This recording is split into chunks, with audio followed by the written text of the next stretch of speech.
Salut tout le monde, c'est Maxime de Mobile Addict. Pour ceux qui ne connaissent pas cette série, tous les mois je sélectionne les meilleures applications iPhone qui sont sorties le mois dernier ou que j'ai découvertes à ce moment-là grâce à vos super suggestions. Et pour ça, je vous adore. Et sans plus tarder, voici la nouvelle sélection. Allez, c'est parti!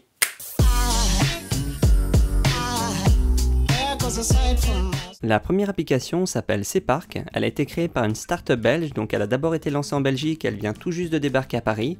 Et en fait, il s'agit d'une application iPhone communautaire qui va vous aider à éviter les amendes de stationnement. L'app indique grâce aux utilisateurs de l'app les zones de parking, les chances de contrôle pour les différentes heures et permet de savoir à n'importe quel moment si le parking est gratuit ou payant. Elle donne également les tarifs, les horaires et la durée maximum de stationnement à l'endroit où se trouve l'utilisateur.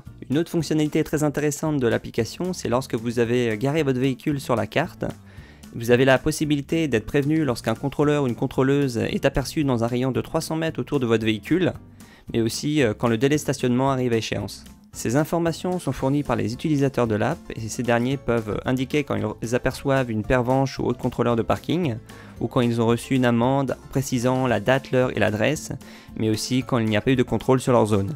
D'après le fondateur de la startup Cpark, qui a créé cette application, elle est parfaitement légale car il s'agit d'informations qui sont partagées entre eux par les utilisateurs de l'application, comme ce serait le cas dans l'application Waze, dans un groupe Facebook ou même dans WhatsApp. Bref, une excellente application pour éviter les PV et les amendes de stationnement, que ce soit dans Paris et bientôt dans d'autres villes françaises. La deuxième application s'appelle MindNode. Il s'agit d'une application de mind mapping qui vous permet, lorsque vous travaillez sur un quelconque projet ou devoir, de relier vos idées entre elles afin de représenter visuellement vos pensées. Cette application va aussi vous permettre de vous assurer de ne rien oublier, c'est notamment l'app que j'utilise pour concevoir mes vidéos un peu plus compliquées, par exemple sur les tests de produits Apple, où je veux être sûr d'aborder tous les points intéressants et importants. Elle s'utilise très simplement, vous partez d'un nœud central, par exemple le nom de votre projet, puis à partir de celui-ci vous pouvez créer des connexions pour coucher vos idées sur le papier et les relier logiquement entre elles. Voici une démo avec un de mes projets pour que vous voyez à quoi ça ressemble quand je l'utilise pour préparer une de mes vidéos de test de produits Apple. Vous pouvez lier, détacher et relier vos idées au fil de vos réflexions, aussi souvent que vous le souhaitez, et pour chacune de vos idées, vous pouvez mettre du texte, des images, des liens, des mots-clés, des tâches à réaliser, ou même des notes rédigées. Il y a aussi de nombreuses options de personnalisation, par exemple pour modifier la couleur, la police de texte, le type de branche, mais aussi le thème, avec des thèmes un petit peu plus sombres. A noter également que tous vos projets MindNode sont synchronisés sur iCloud et ça vous permet de les retrouver sur iPhone, iPad et Mac. Bref, une excellente application pour une super méthode d'organisation et de représentation visuelle de vos pensées lorsque vous travaillez sur un quelconque projet. La troisième application s'appelle Geocaching et elle s'adresse aux amateurs de chasse au trésor puisqu'elle réunit la plus grande communauté de chasse au trésor au monde. L'application affiche des trésors, ou géocaches comme on les appelle dans cette activité, dont certains sont très bien cachés autour de votre position, et un cache peut contenir un à plusieurs objets à l'intérieur. Une fois que vous avez sélectionné un géocache à trouver, il faudra suivre les instructions et les indices donnés par l'application pour chercher et localiser le trésor caché.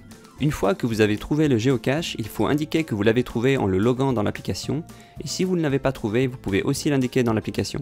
Vous pouvez prendre un objet du géocache, mais aussi en déposer de nouveaux, et vous devez aussi signer avec votre nom dans un carnet du géocache pour indiquer que vous êtes passé par là et que vous avez réussi à le trouver.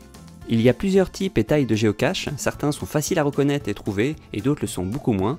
Et pour chaque géocache, il y a un niveau de difficulté, un score de terrain par exemple pour dire si c'est un terrain plat ou escarpé, et également un autre score qui indique la taille de ce géocache. Il y a pas mal de géocaches à trouver, par exemple dans Paris au moment où je vous parle, il y a environ 8000 trésors cachés à trouver, dont certains sont pas évidents à dénicher, il faut faire bien attention aux différents indices, et pour les utilisateurs qui veulent s'essayer à la chasse au trésor à l'étranger, vous pouvez télécharger des listes pour sauvegarder les géocaches et les cartes sur votre appareil et pouvoir les consulter même sans connexion internet. Bref, un super passe-temps pour sortir se balader et partir à la chasse au trésor. Je me devais aussi de vous parler d'une nouvelle application qu'Instagram vient de lancer et qui s'appelle IGTV. Il s'agit d'un genre de YouTube pensé pour le smartphone puisque cette plateforme supporte uniquement des vidéos verticales avec des durées plus ou moins longues. Au lancement de l'application, les utilisateurs peuvent se connecter avec leur compte Instagram et découvrir des vidéos des créateurs connus ou bien des personnes qu'ils suivent sur Instagram avec deux particularités. Il s'agit de vidéos verticales dont la durée peut varier de 1 minute à 1 heure.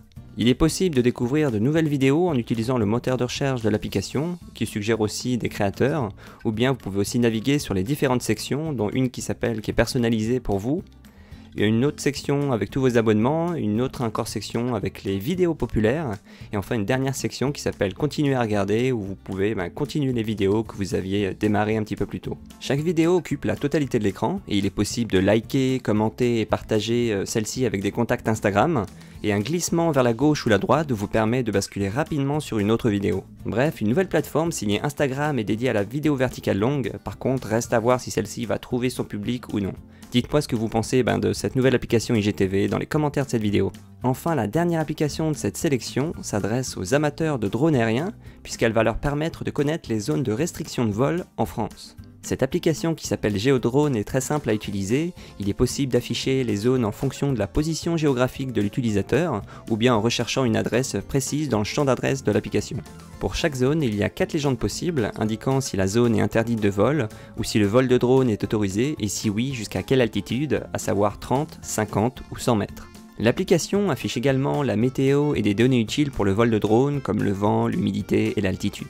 Bref, une appli très utile à avoir et consulter pour tout amateur de drone aérien.